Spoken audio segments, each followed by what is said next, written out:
आज के इस विश्लेषण में हम एक ऐसी अविश्वसनीय और सच्ची कहानी में उतरने वाले हैं जहां इंसानी जिद का सामना सीधे प्रकृति के सबसे खूंखार और विशाल रूप से होता है। 860 दिन ये सिर्फ एक नंबर नहीं है, ये धरती के सबसे घने, सबसे खतरनाक और रहस्यमयी जंगल को पैदल पार करने की एक रोंगटे खड़े कर देने वाली दास्तान है। एक ऐसा जंगल जहां सूरज की रोशनी भी जमीन तक पहुंचने में संघर्ष करती है और जहां सच में हर कदम पर मौत घात लगाए बैठी होती है। 860 दिन, जरा इस पर गौर करें। ये कोई हफ्ते भर का ट्रैकिंग ट्रिप बिल्कुल नहीं था। ये पूरे 2 साल 4 महीने और 8 दिन का समय था, जो लगातार बिना रुके इस भयानक जंगल के बीचों बीच चलते हुए बिताया गया। मतलब ये सोचना ही सिहरन पैदा कर देता है कि कोई इंसान बिना किसी आधुनिक सुख सुविधा के लगातार इतने लंबे समय तक सिर्फ अपनी जिद के दम पर कैसे आगे बढ़ता रह सकता है। तो सबसे बड़ा सवाल जो दिमाग में आता है वो ये कि क्या वाकई कोई इंसान दुनिया के इस सबसे खतरनाक जंगल को शुरुआत से अंत तक वो भी सिर्फ पैदल पार कर सकता है। यही वो नामुमकिन सा सवाल था जिसने एड स्टैफर्ड को इस सफर पर निकलने के लिए प्रेरित किया।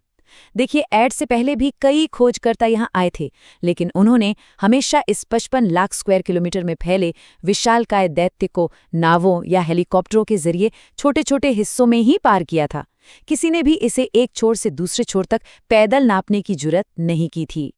इस सफर की शुरुआत होती है साल 2008 में पेरू की एंडीज पहाड़ियों से। शुरुआती दिनों में एड के साथ एक कैमरामैन और एक लोकल गाइड भी थे, लेकिन जंगल इतना भयानक था और बीमारियां इतनी तेजी से फैली कि वे लोग जल्दी ही वापस लौट गए। अब एड बिल्कुल अकेले थे और बेहद असुरक्षित भी। लेकिन फिर सफर के बीच में ब्राजील के अंदर उनकी मुलाकात होती है गार्डियल सैंचेस रिवेरा से।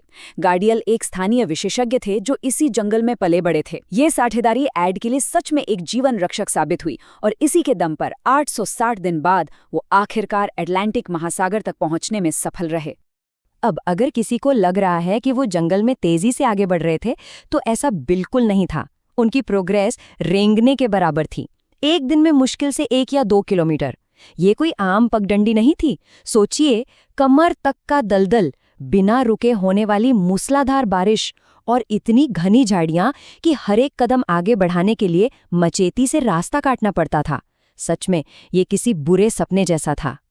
और सबसे दिलचस्प बात देखिए, आधुनिक तकनीक भी यहाँ घुटने टेक देती है। इमरजेंसी के लिए एड के पास एक सैटेलाइट फोन था और उसे चार्ज करने के लिए हाईटेक सोलर पैनल भी थे।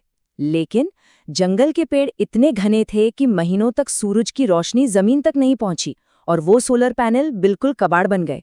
शरीर की हालत तो पूछिए मत। पैरों में भयानक फोड़े, नमी के कारण चमड़ी गलने लगी थी और खून चूसने वाली जोकें तो जैसे शरीर का हिस्सा ही बन गई थीं। और इन सब के ऊपर बाहरी दुनिया से पूरी तरह कटे हुए आदिवासी कबीलों का मनोवैज्ञानिक डर भी हमेशा मंडराता रहता था। खंड 1, अमेज़न का जन्म।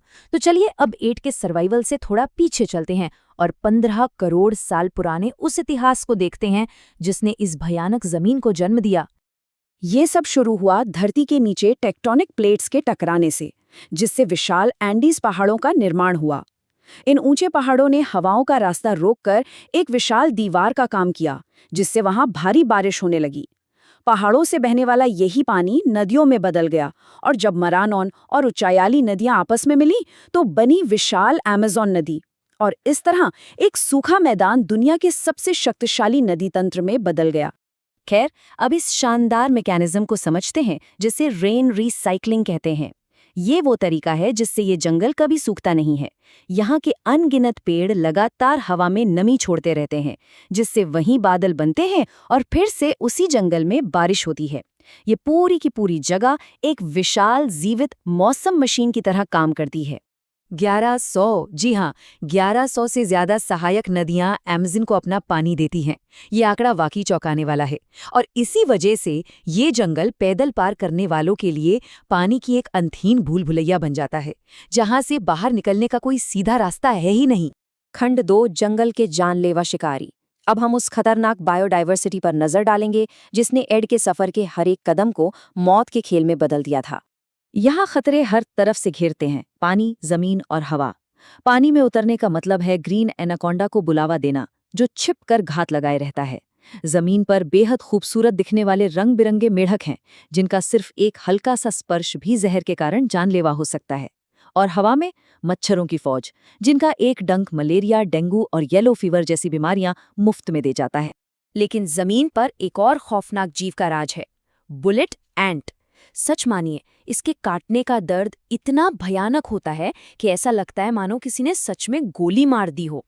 और हैरानी की बात तो ये है कि अमेज़न की कुछ जनजातियां अपनी शारीरिक सहन शक्ति साबित करने के लिए जानबूझकर इन चींटियों से भरे दस्ताने पहनती हैं। ये बिल्कुल पागलपन लगता है ना? लेकिन देखिए, अमेज़न सिर्फ जहर और दांतों से शरीर पर हमला नहीं करता, ये इंसान के दिमाग को भी धीरे धीरे तोड़ता है। दोपहर के वक्त भी वहां इतना अंधेरा रहता है कि इंसान अपनी दिशा भूल जाता है। ऐसे कीड़े हैं जो चुपचाप त्वचा के नीचे अंडे दे देते हैं। और रात के समय जंगल से आने वाली वो अजीबोगरीब और न खत्म होने वाली आवाजें किसी भयानक मनोवैज्ञानिक टॉर्चर से कम नहीं हैं। खंड 3, एक नाजुक विशालकाय जंगल। चलिए अब थोड़ा जूम आउट करते हैं और इस पूरे इकोसिस्टम के वैश्विक प्रभाव को समझते हैं। इस दलदल और सड़े हुए पत्तों के नीचे एक बिल्कुल अलग दुनिया छिपी है। अरबों साल पुरानी चट्टानें और उनके अंदर मौजूद सोने, बॉक्साइट और दुर्लभ खनिजों का असीमित खजाना।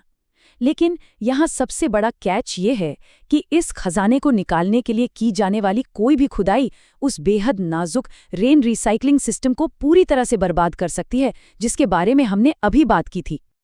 अब बात करते हैं दुनिया के सबसे बड़े मिथक की।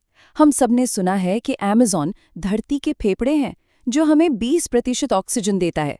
लेकिन वैज्ञानिक सच्चाई बिल्कुल अलग है। असल में अमेज़न अपनी बनाई हुई लगभग सारी ऑक्सीजन खुद ही इस्तेमाल कर लेता है, ताकि वो अपने खुद के विशाल जैविक जीवन को जिंदा रख सके। तो फिर इसकी असली ताकत क्या है? इसकी असली सुपर पावर है हमारी धरती के क्लाइमेट को कंट्रोल करना।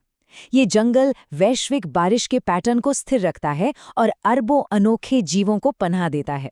सीधे शब्दों में कहें तो ये वो अदृश्य शक्ति है जो हमारी पूरी दुनिया के मौसम को एक बैलेंस में रखती है। और इसी के साथ हम इस विश्लेषण के अंत में आ गए हैं। ये विचार हमें सोचने पर मजबूर करता है। अमेज़न के नीचे एक प्राचीन और अनमोल खजाना छिपा है, लेकिन उसे छूने की कीमत शायद पूरी दुनिया की सांसें हो सकती हैं। सर्वाइवल, खनिजों की चाहत और प्रकृति के इस नाजुक संतुलन के बीच ये एक बहुत बड़ी जंग है। क्या इंसान अपनी आने वाली पीढ़ियों के लिए इस प्राकृतिक अजूबे को बचा पाएगा, या फिर हम अपनी ही सांसों का सौदा कर लेंगे? इस सवाल के साथ आज का ये सफर यहीं समाप्त होता है।